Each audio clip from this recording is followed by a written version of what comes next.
ज्या ठाणा स्टेशनवर दररोज 10 लाखाच्या वरती प्रवासी वाहतूक करत असतात, त्याचा लोड कमी करण्याकरता नवीन स्टेशनची निर्मिती स्मार्ट सिटी मार्फत करण्याचे ठरवले। 7% काम स्मार्ट सिटी आणि ठाणे महानगरपालिकेने बनवलेलं आहे। उरलेलं 40% काम स्टेशनची निर्मिती रेल्वे मंत्रालयातर्फे करणार होते, परंतु 120 करोड जो पूर्वी खर्च येणार होता तो खर्च आता 245 करोडच्या वरती झालेला आहे।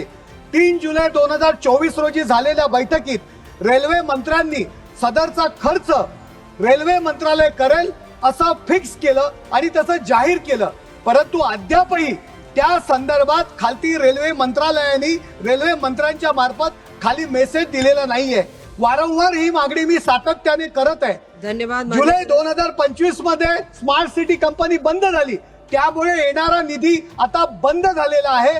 महानगरपालिकेची कॅपॅसिटी नाहीये, कोविड नंतर परिस्थिती वाईट आहे, तरी लवकरात लवकर रेल्वे मंत्रालयाने तो खर्च उचलून ते स्टेशन पूर्ण करावे ही विनंती मी आपणास करत आहे।